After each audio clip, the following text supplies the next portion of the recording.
Здравствуйте, дорогие друзья! Я приветствую вас на очередной лекции канала «Жизнь после жизни есть, я знаю», который посвящен доказательствам жизни после смерти и устройству потустороннего мира, куда каждый из нас попадает по завершении своего земного пути, где и воссоединяется с ранее усопшими родными и любимыми и продолжает бесконечное путешествие по нашей прекрасной и удивительной Вселенной.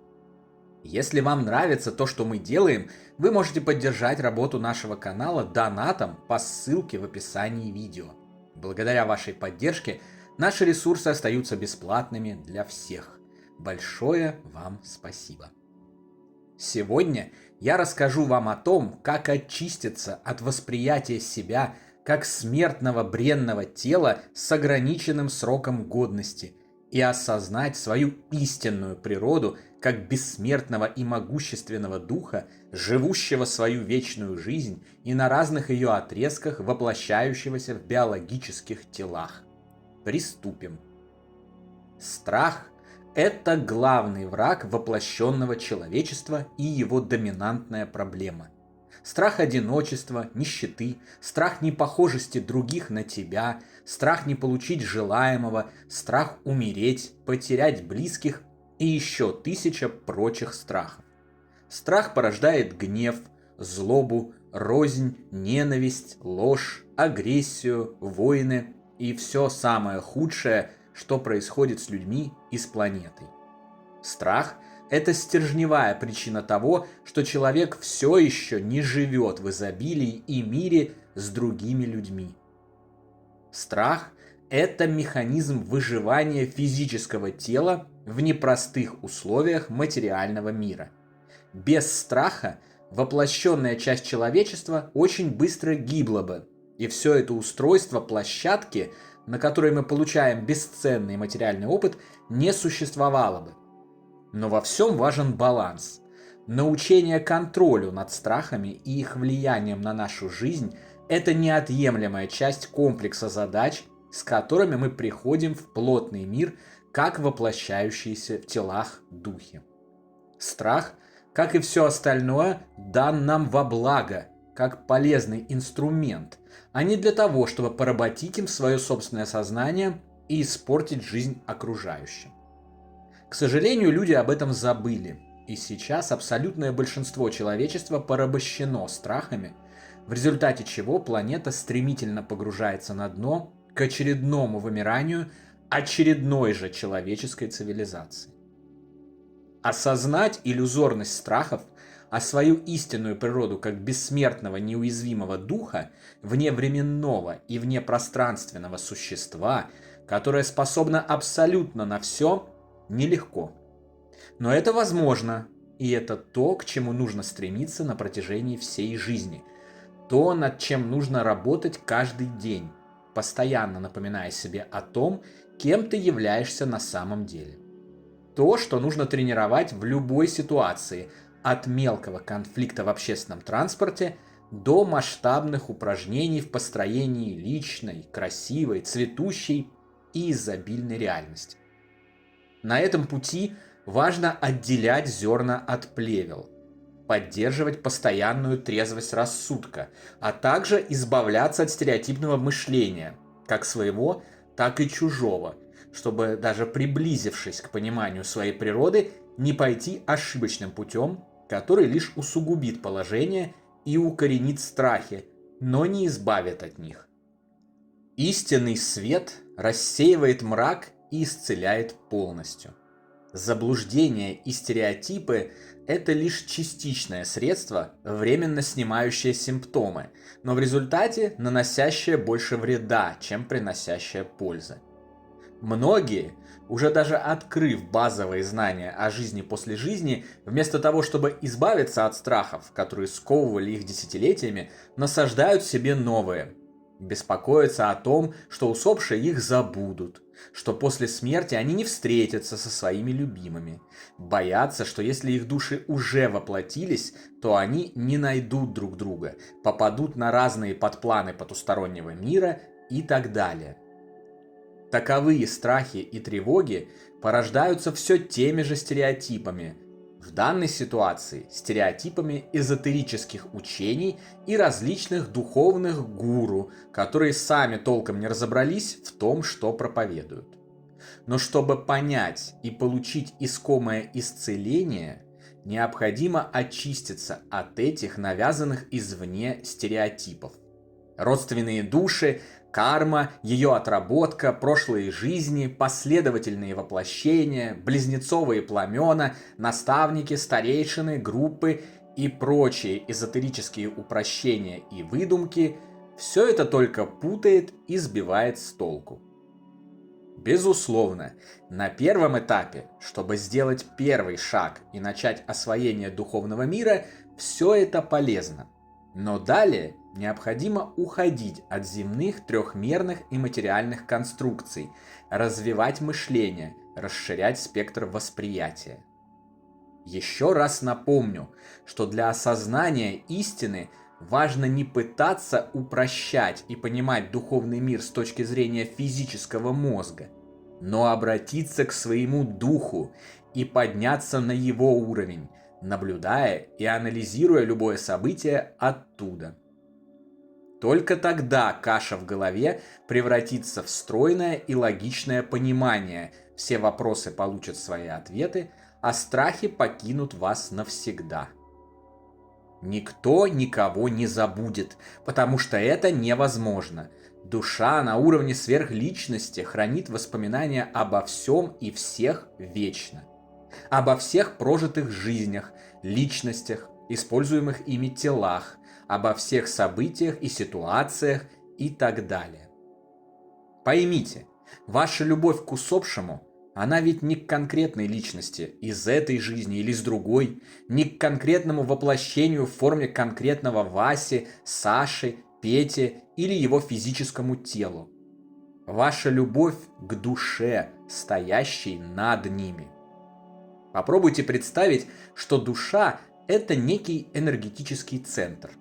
Пусть это будет светящийся шар, от которого лучами в разные стороны, то есть миры или жизни, отходят разные личности. Одна личность – это, допустим, ваш муж в этой жизни. Другая – сын в прошлой жизни. Третья – бабушка 10 веков назад. Четвертая – лучший друг в 3230 году на Марсе. Пятая – жена в Советском Союзе. И так далее. Таких личностей за множество воплощений в разных телах и формах много. И у вас, и у вашей любимой души. И все они живут в духовном мире в одном и том же времени. Сейчас. Но душа одна. И вот именно душу вы и любите. Душа создает новые личности и отправляет их в воплощение в плотных мирах.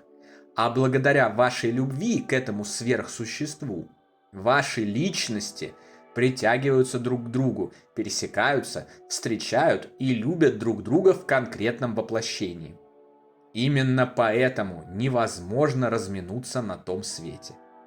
Там вы сможете быть вместе с конкретной личностью вашего мужа из этой жизни, или сразу с несколькими из других, или с их комбинациями. И любая из них будет вашим мужем, сыном, братом, мамой, папой и так далее, независимо от внешнего вида, потому что истинный он – это его душа над всеми этими личностями.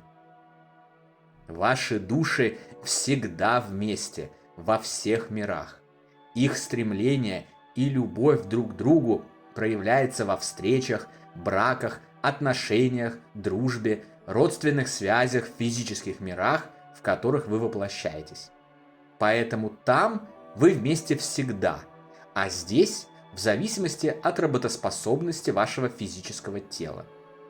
Ваша душа продолжит создавать новые личности и спускать их в миры плотной материи за опытом и знаниями. И эти личности продолжат встречаться и любить в этих мирах в течение ограниченного времени. Но на той стороне вы все равно будете вечно вместе духами этих личностей и своими душами. Это очень корявая и ограниченное описание костным человеческим языком. На самом деле все гораздо сложнее и объемнее, и что самое важное, красивее и прекраснее. Но я постарался сделать его максимально понятным. Это сложно уразуметь, но даже прямо сейчас вы находитесь в так называемом духовном потустороннем мире вместе со своими ушедшими туда любимыми. Ведь как обладатели и сознания, духа, и биологического тела, мы являемся жителями сразу двух миров – физического и духовного, и беспрерывно оперируем в обоих. А сами миры даже не имеют никакого разделения. Наша уверенность, что есть потусторонний мир, есть материальный, и они отделены друг от друга, лишь иллюзия. Все одно и все едино. Для осознания этой простой и очевидной вещи необходимо развивать многомерное мышление, о чем мы говорили ранее. Биологическое сознание с мозгом так устроены, что для понимания всего недоступного для них, всего, что лежит за гранью плотного мира, включая принципы многомерной жизни в так называемом потустороннем мире, им нужны понятные и привычные аналогии. Это проявляется везде и всюду. Биосознание подменяет реальные образы потустороннего мира привычными образами мира материального во снах.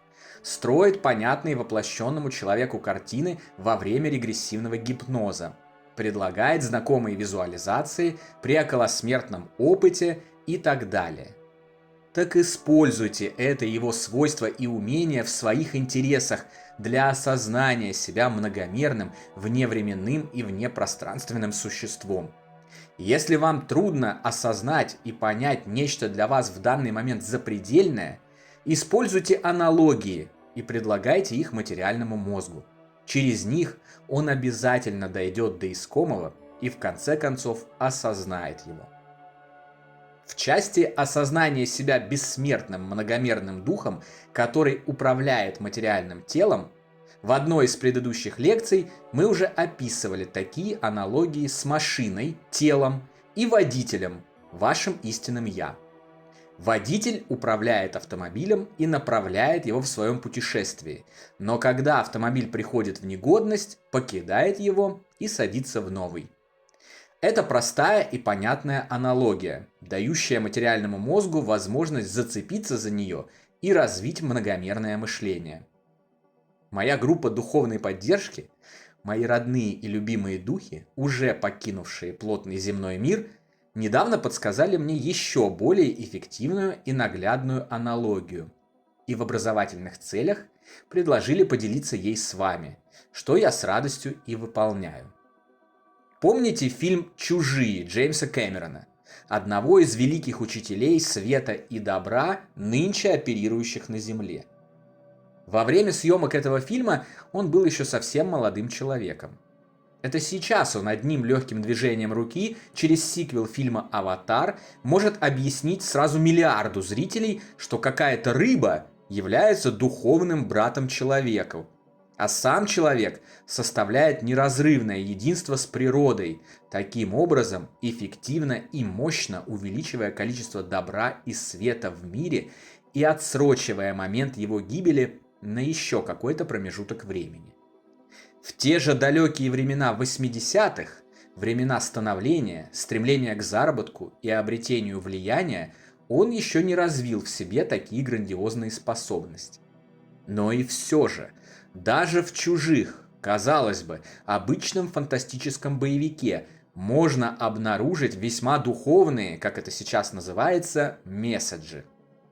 Помните легендарную финальную сцену фильма, в которой главная героиня Рипли, в исполнении невероятной и с детства любимой мною Сигурни Уивер, при помощи складского погрузчика экзоскелета вступает в схватку с огромной маткой чужого и побеждает ее? Вот этот погрузчик и есть наглядная аналогия нашего истинного устройства.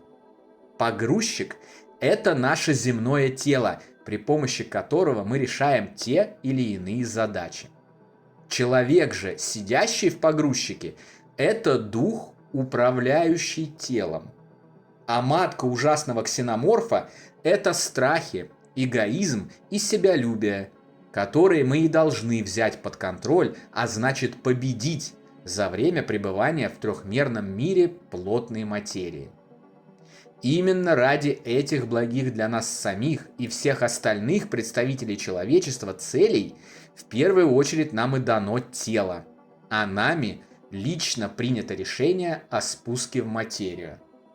Так как же все-таки точно понять и убедиться, что вы полностью осознали себя бессмертным, неуязвимым и могущественным вневременным и внепространственным духом, избавились от сомнений и железно уверились в абсолютном и непреложном факте продолжения жизни за гранью физической, а также в единстве всего сущего?